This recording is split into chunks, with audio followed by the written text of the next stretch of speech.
प्यारे दोस्तों, हिंदू ये दावा करते हुए नजर आते हैं कि उनका धर्म दुनिया का सबसे पहला धर्म और कदीम मजहब है। आज की इस वीडियो में हम जानेंगे कि इस बात के अंदर कितनी सच्चाई है और हकीकी तौर पर दुनिया का सबसे पहला धर्म या मजहब कौन सा है, इस्लाम या हिंदू धर्म। और ये भी आपको बताएंगे कि हिंदू किस नबी की उम्मत हैं,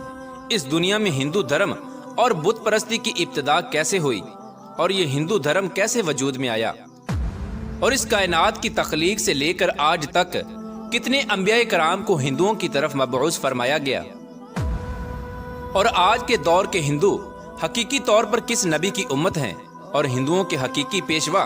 कल्कि अवतार से कौन से नबी मुराद हैं, और क्या हिंदू भी जन्नत में जाएंगे।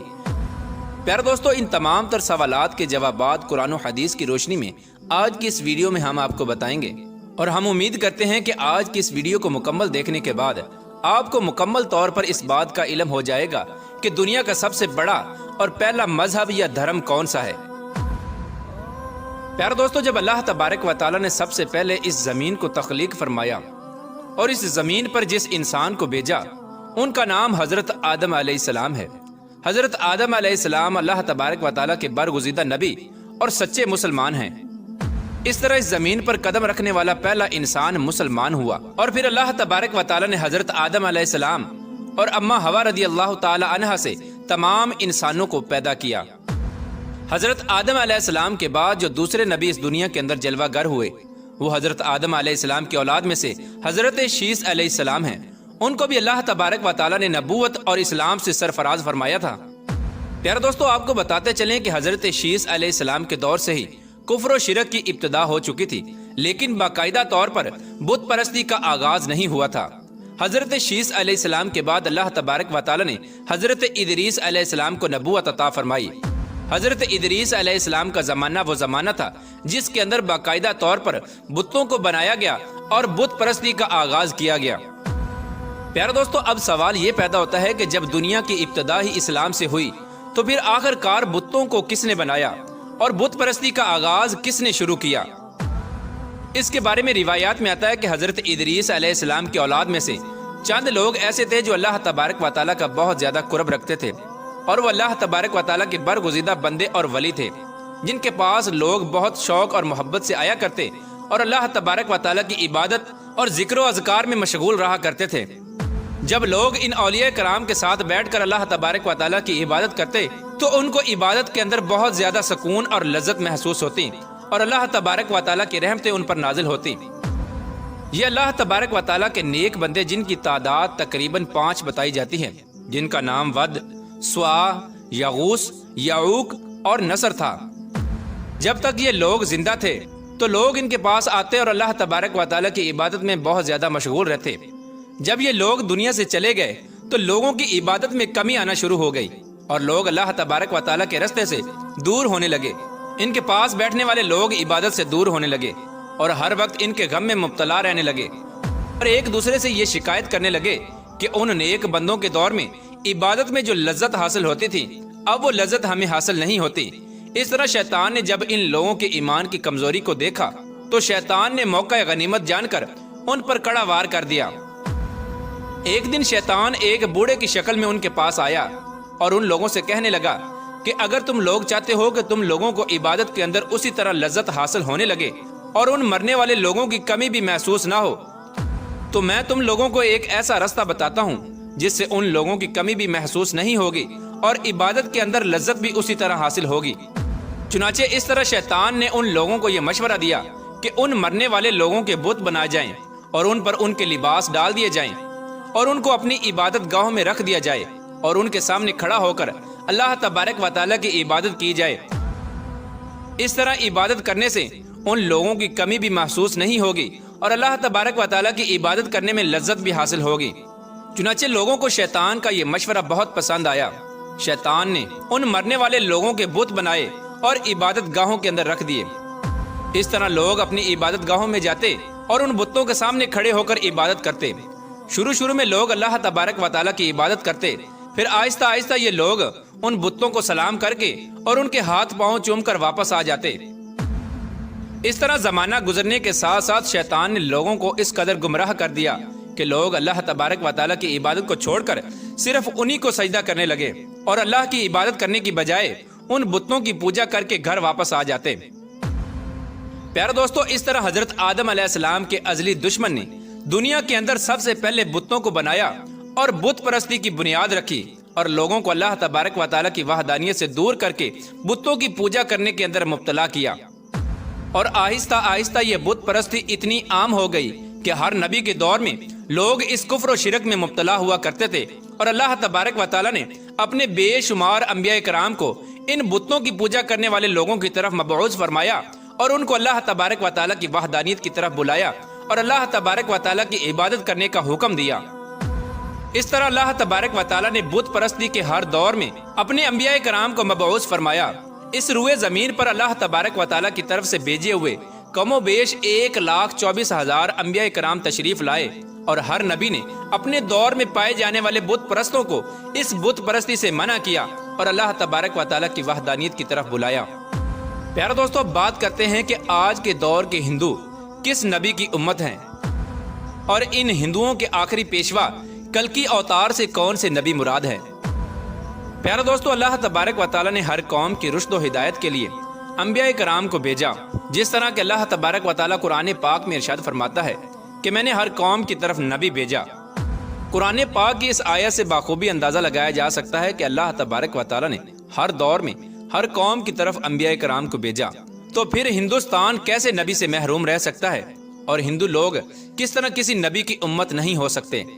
और हिंदू भी किसी न किसी नबी की उम्मत जरूर हैं। जैसा कि हिंदुओं की मशहूर मजहबी किताबों में एक खालिक व मालिक और जन्नत दोजक और आखरत का तस्वुर मौजूद है। इसके अलावा हजरत मोहम्मद मुस्तफ़ा सल्लल्लाहु ताला अलैहि वसल्लम के बारे में वाज़ेह तौर पर पेश गोइयां मौजूद हैं। संस्कृत और हिंदू मजहब के माया नाज प्रोफेसर, जो कि भारत की एक मशहूर यूनिवर्सिटी में प्रोफेसर की खिदमत सर अंजाम दे रहे हैं, उन्होंने एक किताब तहरीर की है जिसका नाम कल्कि अवतार और हजरत मोहम्मद साहिब सल्लल्लाहु ताला अलैहि वसल्लम रखा है।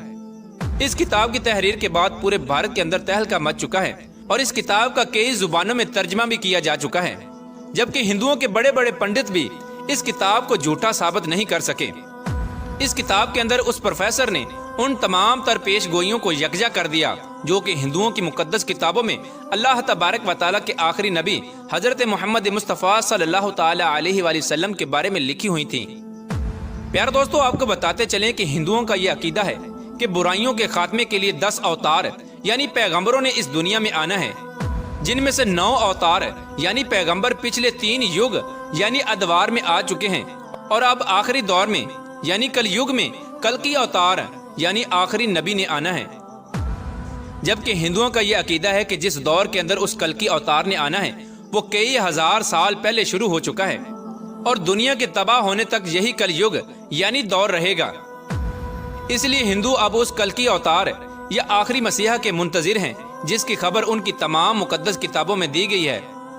जैसा कि हिंदुओं की मशहूर किताब भगवत पुराण में लिखा है कि कल युग यानी आखिरी दौर का एक बहुत बड़ा हिस्सा गुजर चुका है। यही वो दौर है जिस दौर में भगवान ने आखिरी और ताकतवर अवतार भेजना है। प्यार दोस्तों, आपको बताते चलें कि पैगंबर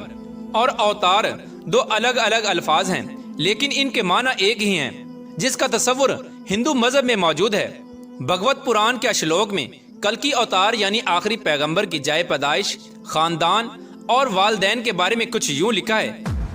कि वो कल्कि अवतार विष्णु यश यानी अब्दुल्ला के घर शंबल यानी मकामे अमन या मक्का के बड़े पर्वत खानदान में पैदा होंगे। प्यार दोस्तों, हिंदुओं की किताब में लिखी इस पेशगोई के मुताबिक कल्कि अवतार यानी आखिरी नबी जहां पर पैदा होंगे उसका नाम शंबल होगा। हिंदुओं के मशहूर डॉक्टर वहद प्रकाश अपनी किताब में लिखते हैं कि शंबल के 3 मानी हैं। पहला ये कि शंबल उस मकाम को कहते हैं जो अमन की जगह हो, और दूसरा ये कि शंबल से मुराद वो मकाम जो पानी के करीब हो, और तीसरा ये कि ऐसा मकाम जिसकी तरफ लोग खींचे चले आएं। प्यारे दोस्तों, अगर इन मानी पर गौर किया जाए तो ये सब जानते हैं कि मक्का के अलावा कोई ऐसा मकाम नहीं जहां पर इतनी तादाद में लोग जमा होते हैं। और हिंदुओं की उस किताब में तहरीर दूसरी पेश गोई कि वो कल्कि अवतार उस शहर के बड़े मशहूर खानदान में पैदा होंगे تو اس بات کے اندر کوئی شک نہیں کہ حضرت محمد مصطفیٰ صلی اللہ تعالی علیہ وآلہ وسلم کے دادا جناب عبد المطلب قریش مکہ کے سردار اور بیت اللہ کے متولی تھے۔ اور اس کتاب میں کلکی اوتار کے والد کے نام کے بارے میں جو پیش گوئی کی گئی ہے کہ اس کا نام وشنو یش ہوگا۔ وشنو یش کی تعریف ہندوؤں کی مقدس کتاب رگ وید میں اس طرح بیان کی گئی ہے، وشنو سے مراد خدا کا نام ہے اور یش کا معنی بندہ یا غلام ہے، یعنی وشنو یش کا مطلب ہوگا اللہ کا بندہ، جبکہ حضرت محمد مصطفیٰ صلی اللہ تعالی علیہ وآلہ وسلم کے والد محترم کا نام عبداللہ تھا، یعنی اللہ کا بندہ۔ اور ہندوؤں کی کتاب کلکی پران میں یہ پیش گوئی بھی تحریر کی گئی ہے کہ اس آنے والے آخری کلکی اوتار کی والدہ کا نام سومتی ہوگا۔ پیارے دوستو، سنسکرت میں سومتی کے معنی امن یا امن والی کے ہیں، جبکہ حضرت محمد مصطفیٰ صلی اللہ تعالی علیہ وآلہ وسلم کی والدہ محترمہ کا نام آمنہ یعنی امن والی ہے۔ اس طرح ہندوؤں کی مقدس کتاب کے اندر ایسی بہت ساری پیش گوئیاں لکھی ہوئی ہیں جو تمام تر خصوصیات حضرت محمد مصطفیٰ صلی اللہ تعالی علیہ وآلہ وسلم کی ذات اقدس میں پائی جاتی ہیں، اور جس سے یہ بات واضح طور پر ثابت ہو جاتی ہے کہ جس اوتار کا ہندو انتظار کر رہے ہیں وہ حضرت محمد مصطفیٰ صلی اللہ تعالی علیہ وآلہ وسلم کی ذات ہے، جو کہ اس دنیا کے اندر جلوہ گر ہو چکی ہے۔ اور حضور صلی اللہ تعالی علیہ وآلہ وسلم کی تشریف آوری کے بعد قیامت تک جتنے بھی لوگ آئیں گے وہ تمام کے تمام حضرت محمد مصطفیٰ صلی اللہ تعالی علیہ وآلہ وسلم کی امت میں شامل ہوں گے، اور آج کے دور کے ہندو بھی حضرت محمد مصطفیٰ صلی اللہ تعالی علیہ وآلہ وسلم کی امت ہی ہیں۔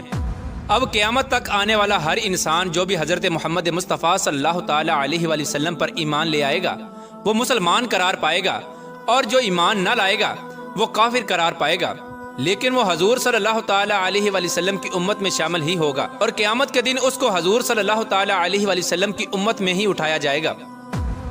پیارے دوستو، اب بات کرتے ہیں کہ کیا ہندو بھی جنت میں جائیں گے یا نہیں۔ پیارے دوستو، جنت میں داخل ہونے کا معیار ایمان کو رکھا گیا ہے۔ جو لوگ ایمان لے کر آئیں گے وہی جنت میں جائیں گے، اور جو ایمان نہ لائیں گے وہ جہنم میں جائیں گے۔ جب حضور پاک صلی اللہ تعالی علیہ وآلہ وسلم اس دنیا کے اندر جلوہ گر ہوئے تو حضور صلی اللہ تعالی علیہ وآلہ وسلم نے اللہ تبارک و تعالیٰ کے حکم کے مطابق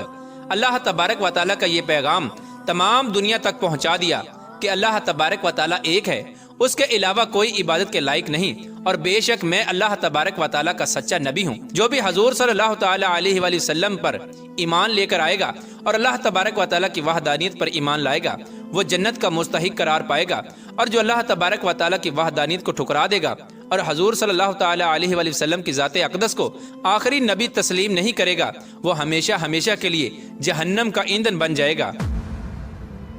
اللہ تبارک و تعالیٰ سے دعا ہے کہ حضور پاک صلی اللہ تعالی علیہ وآلہ وسلم کے بتائے ہوئے راستے پر چلنے کی توفیق عطا فرمائے اور ان کی محبت کے اندر جینا مرنا نصیب فرمائے۔